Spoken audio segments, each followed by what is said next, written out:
सभी सीखने वालों को मेरा सलाम।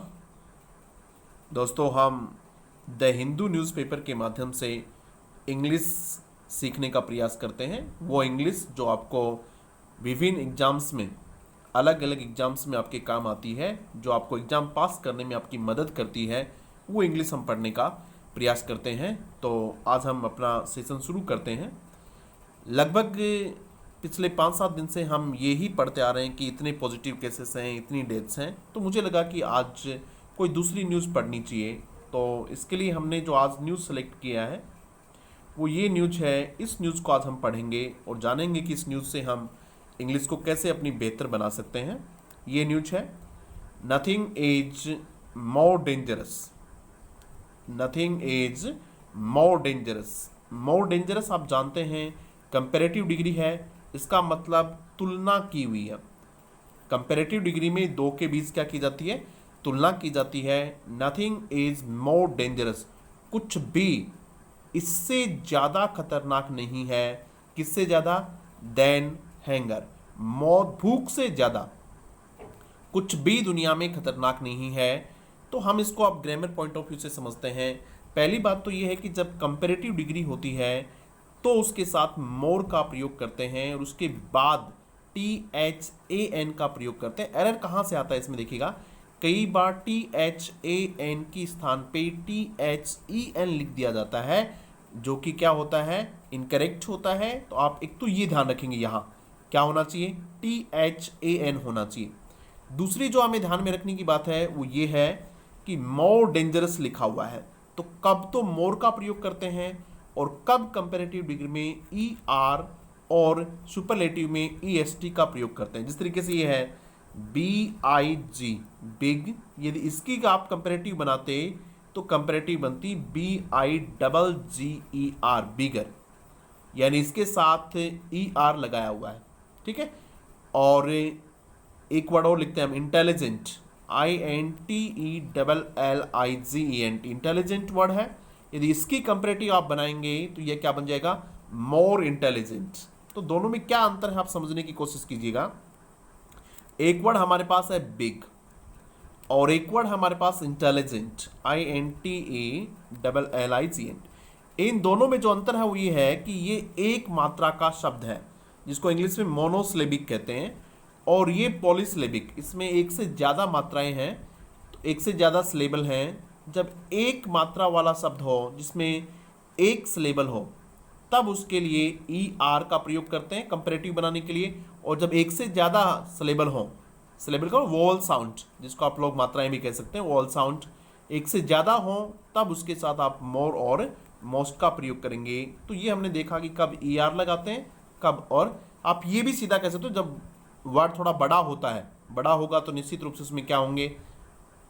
सिलेबल ज़्यादा होंगे, तो उसके साथ मोर का प्रयोग आप करें। तो यहाँ लिखा हुआ है मोर डेंजरस, ये भी हमने समझ लिया, ये भी समझ लिया। अब एक बात और समझते हैं इसमें ग्रामर की। नथिंग वर्ड जो है ये अपने साथ सिंगुलर वर्ब लेता है, इसीलिए इसके साथ क्या आया हुआ है? इज आया हुआ है। और कौन कौन से प्रोनाउन हैं जो अपने साथ सिंगुलर वर्ब लेते हैं? जैसे नथिंग है, उसी के साथ यदि समथिंग होता तो भी, SOME, समथिंग होता तो भी क्या होता? सिंगुलर होता। एवरीथिंग होता, एवरीथिंग होता तो भी क्या होता? सिंगुलर होता। नथिंग होता, समथिंग होता, एवरीथिंग होता, समवन होता, समबॉडी होता, ये समवन होता तो भी सिंगुलर है।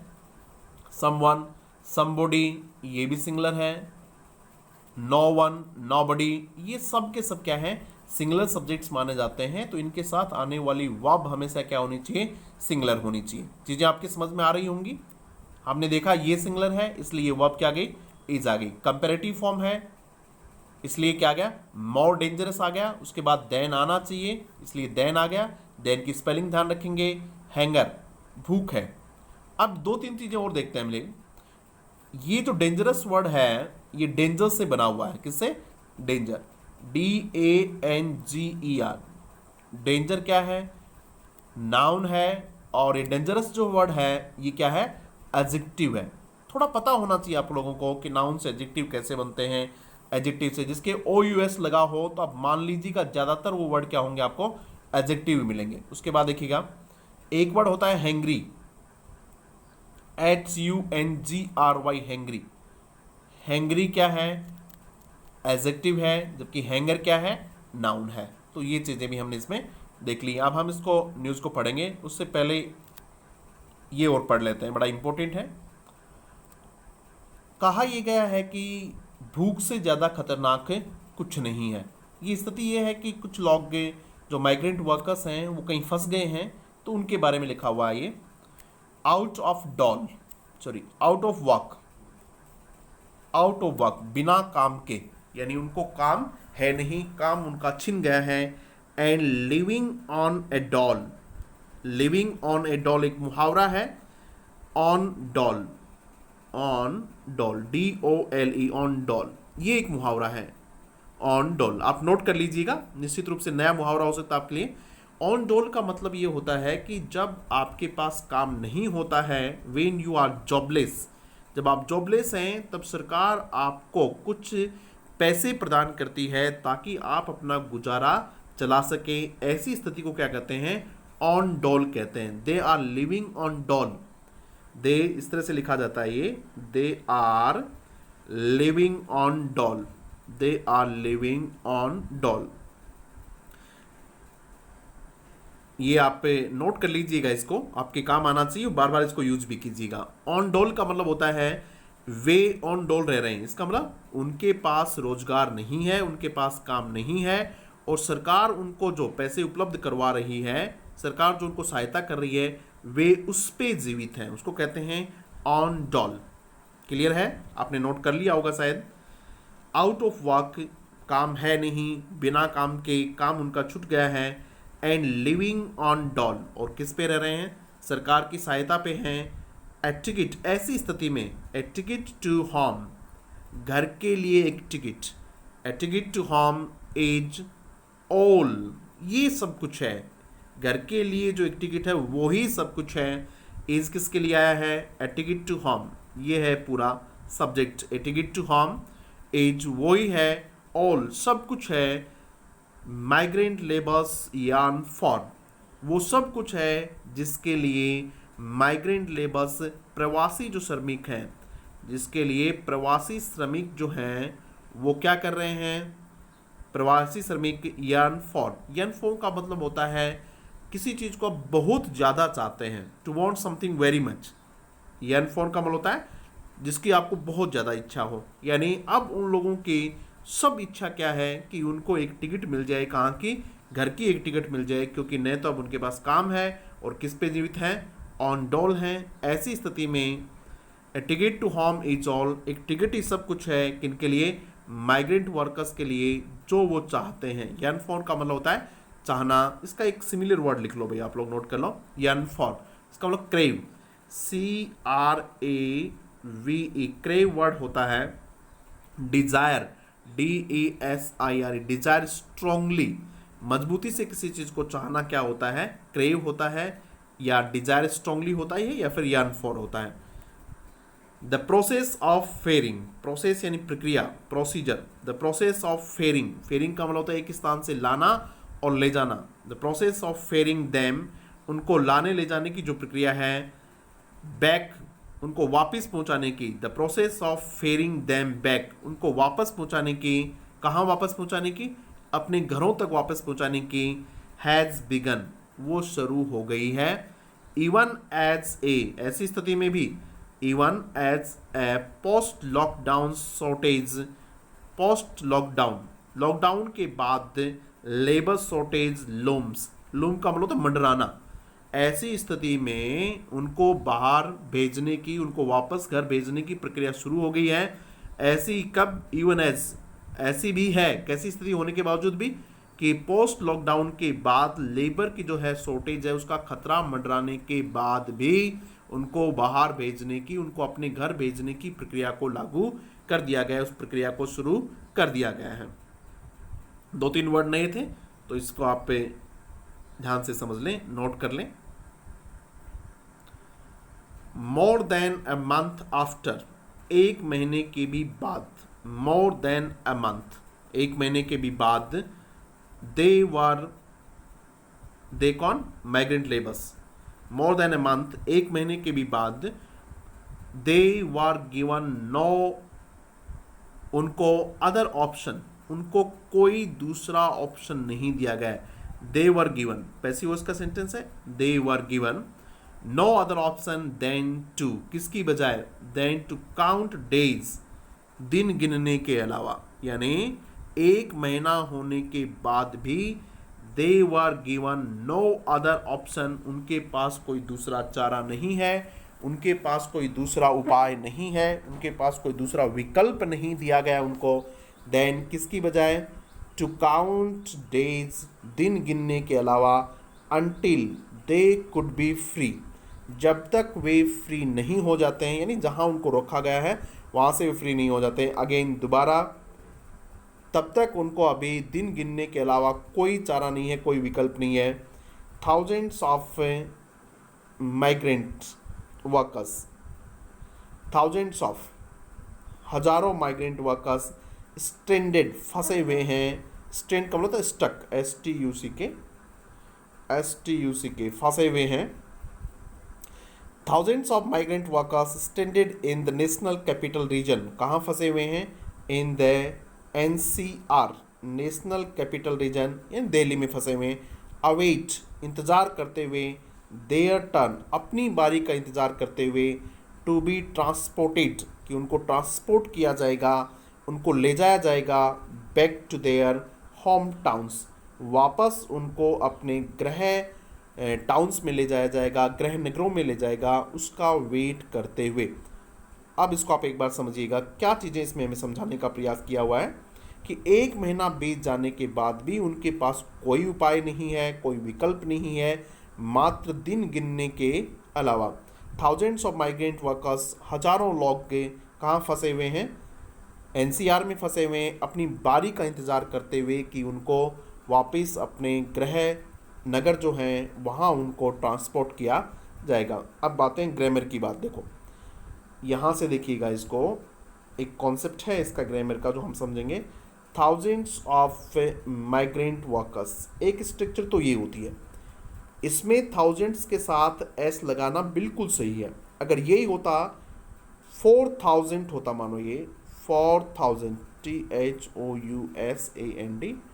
THOUSAND, 4000 वर्कर्स,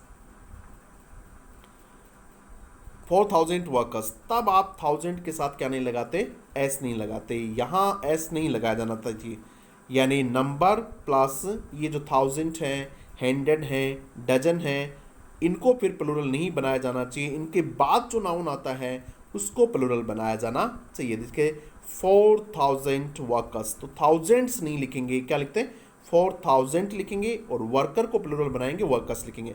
जिस तरीके से ये था 5 डजन, DOZE, 5 डजन पेन्स, ये तो ठीक है, लेकिन आप क्या गलती नहीं करेंगे, 5 डजन्स पेन नहीं लिखेंगे, ठीक है, ये हमने आपको समझा दिया है। तो फिर ये थाउजेंड्स क्यों लिखा हुआ है, ये ऐसा हो सकता है जब आप ये लिखें dozens of pens, DOZENS, dozens of pens, दर्जनों पेन, तब आप यहाँ भी प्लूरल लिखेंगे और यहाँ भी प्लूरल लिखेंगे। ऐसे स्ट्रक्चर में लिख सकते हैं, आपको यहाँ डेफिनेट नंबर नहीं है, या आपने डजन्स लिखा, उसके बाद ऑफ लिखा, उसके बाद नाउन लिखा, तो ये स्ट्रक्चर बिल्कुल ठीक है। डजन्स ऑफ पेन लिखा जा सकता है, हंड्रेड्स ऑफ स्टूडेंट्स लिखा जा सकता है, HUNDREDS, हंड्रेड्स ऑफ स्टूडेंट्स लिखा जा सकता है, हंड्रेड्स ऑफ स्टूडेंट्स लिखा जा सकता है, ठीक है। इसी तरीके से क्या लिखा हुआ है यहाँ, थाउजेंड्स ऑफ माइग्रेंट वर्कर्स लिखा हुआ है। ग्रामर का शानदार पॉइंट है, जब नाउन पढ़ते हैं तब हम ये पढ़ाते हैं, आप इसको ध्यान रखेंगे। उसके बाद एक वर्ड इंपॉर्टेंट आया इसमें, स्ट्रेंडेड। स्ट्रेंडेड का मतलब होता है स्टक, फंसा होना। इसका दूसरा वर्ड ऊपर मिलेगा आपको, फ्री। देखो यहाँ हम क्या चाह रहे हैं, वो अपने आप को फ्री करना चाह रहे हैं, तो स्ट्रेंडेड का ये एक दूसरे के ऑपोजिट वर्ड है, इसको भी आप नोट कर लीजिएगा। उसके बाद इसमें ऐसा कुछ भी नहीं है। आगे चलते हैं हम। ऑफरिंग देम होप, उनको आशा प्रदान करते हुए, उनको आशा देते हुए, उनके लिए आशा की बात होते हुए, ऑफर यानी होता देना। ऑफरिंग देम, देम कौन है, migrant workers. Offering them hope, the ministry of home affairs, MHA, गृह मंत्रालय ने ऑन अप्रैल 29 अप्रैल को अलाउड अनुमति दी थी the moment of migrant workers, कि माइग्रेंट वर्कर्स के आने जाने को अलाउ किया था। Movement, MOVEMENT, movement. एक वर्ड होता मोमेंट, MOMENT, मोमेंट। मूवमेंट आप जब जानते हैं आना जाना, मोमेंट क्षण होता है। 29 अप्रैल को अलाउ किया था, क्या अलाउ किया था? Moment of migrant workers, migrant workers का इधर उधर आना जाना, उनका मूवमेंट।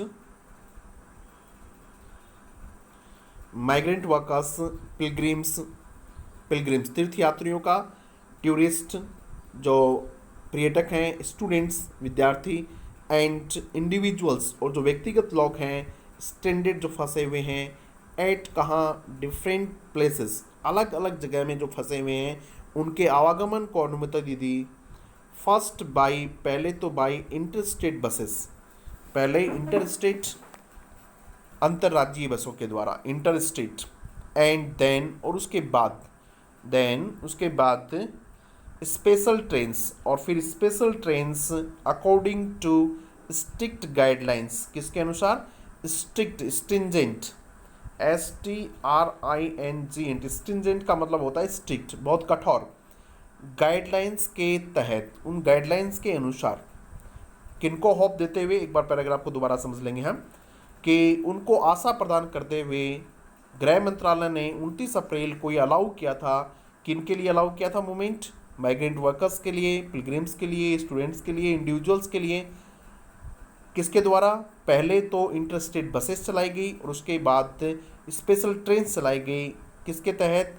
स्ट्रिक्ट गाइडलाइंस के तहत। अब हम इसमें देखते हैं कि ग्रामर का कौन सा इंपॉर्टेंट बिंदु जो हमें समझना चाहिए। एक वर्ड ये है, देखिएगा, इंटरस्टेट, और एक वर्ड होता है intrastate, INTRA, intrastate, STAT, intrastate, और एक होता है इंटरस्टेट। इंटरस्टेट का मतलब होता है from one state to another, एक स्टेट से दूसरे, जैसे राजस्थान से यूपी, ये इंटरस्टेट हुआ।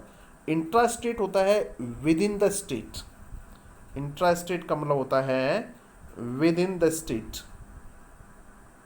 With in the state, with in the state. तो ये चीज़ थी इसमें समझाने की, जो हमने आपको इसमें समझा दी है। उसके अलावा इसमें कोई वर्ड हमें लगा नहीं। यदि आपको कोई वर्ड लगे इंपॉर्टेंट तो आप कमेंट बॉक्स में जरूर लिखें, सर इसको समझाइएगा। ग्रामर का कोई पॉइंट इसमें आपको लगता है कि सर जी ये कैसे लिखा गया, तो भी आप कमेंट बॉक्स में जरूर लिखें, ताकि हम आपको चीज़ें और अच्छे से क्लियर करवा सकें। The shifting of migrants, shifting आप जानते हैं एक स्थान से दूसरे स्थान पर शिफ्ट करना, ले जाना। The shifting of migrants, migrants को शिफ्ट करना, वॉज ऑलरेडी बीइंग अंडरटेकन, पहले से ही किया जा रहा है। शिफ्टिंग ऑफ माइग्रेंट्स, ध्यान दीजिएगा, इंपॉर्टेंट बिंदु है ग्रामर का। और उसके बाद वॉज आया है। बच्चा गलती क्या करता है, उसको लगता है कि माइग्रेंट्स के साथ वॉज नहीं, क्या आना चाहिए? वर आना चाहिए। वर नहीं, वॉज ठीक है, क्योंकि सब्जेक्ट माइग्रेंट्स नहीं है, सब्जेक्ट कौन है? शिफ्टिंग है। इसको सब्जेक्ट वर्ड कहते हैं। 1 2 3 4 इतने सारे शब्दों में जब सब्जेक्ट बनता है तो उसको इनलार्जमेंट ऑफ सब्जेक्ट कहते हैं। और उनमें से एक वर्ड जो होता है इंपॉर्टेंट होता है, की वर्ड होता है, जो वास्तव में सब्जेक्ट होता है, उसके अनुसार वर्ब आती है। और वो इसमें सब्जेक्ट वर्ड कौन सा है? शिफ्टिंग है। नियम ये होता है कि प्रेपोजिशन से मिलकर बने हैं तो वह पहले वाले के अनुसार आती है, तो शिफ्टिंग आना चाहिए। शिफ्टिंग सिंगुलर है तो ये भी क्या आना चाहिए? सिंगुलर है। The shifting of migrants was already, पहले से ही, बीइंग अंडरटेकन, की जा रही थी, by different state and district administrations, किनके द्वारा? ये काम पहले से अंडरटेकन था, पहले से प्रक्रियाधीन था। By different state and district administrations, अलग अलग राज्य और जिला प्रशासनों द्वारा, विद इन द NCR, किसमें? NCR ऑन इंटरस्टेट बसेस, किसमें? इंटरस्टेट बसेस के द्वारा। Even before this guidelines, in guidelines के पहले भी इस प्रकार के काम चल रहे थे। कौन से काम? माइग्रेंट्स को एक स्थान से दूसरे स्थान पर शिफ्ट करने का, शिफ्टिंग लिखा हुआ है ऊपर। द MHA ऑर्डर, और जो अब MHA का जो ऑर्डर आया है, गैव होप, उसने आशा दी टू द रेजिडेंट्स निवासियों के, ऑफ फार अवे डेस्टिनेशंस, जिनका डेस्टिनेशंस दूर है, जिनकी मंजिल बहुत दूर है, जिनको बहुत दूर जाना है। कहाँ? इन बिहार, झारखंड, वेस्ट बंगाल, जो दूर वहाँ पहुँचने वाले हैं, उन लोगों को, वहाँ के निवासियों को क्या मिली है? एक आशा दी गई है, फॉर होम, जिनके लिए special trains can now be arranged, और जिनके लिए अब स्पेशल ट्रेन्स भी क्या की जाएंगी? अरेंज की जाएंगी। उनको अभी स्पेशल ट्रेन के तहत भेजा जाएगा।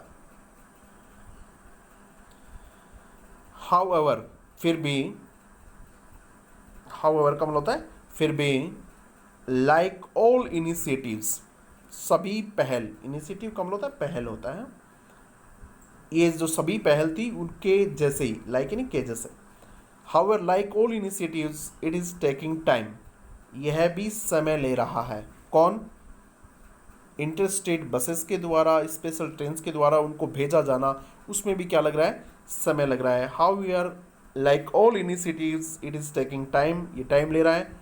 दो, यद्यपि, दोज एसोसिएटेड विद, यद्यपि, दोज, जो, एसोसिएटेड विद, एसोसिएट के साथ विद आता है, जो जुड़े हुए हैं, विद द इनिशिएटिव, जो इस इनिशिएटिव, इस पहल से जुड़े हुए हैं, आर्ग्यूड, वो तर्क देते हैं, वो बताते हैं, दैट कि the process has commenced, process क्या कर दी गई है? शुरू कर दी गई है। कमेंस का मतलब क्या होता है अभी? किसी चीज़ को शुरू कर देना, स्टार्टेड, आप इसका वर्ड कहीं भी लिख लो, चाहे START, स्टार्ट, कमेंस, इससे एक वर्ड बनता है कमेंसमेंट, शुरुआत,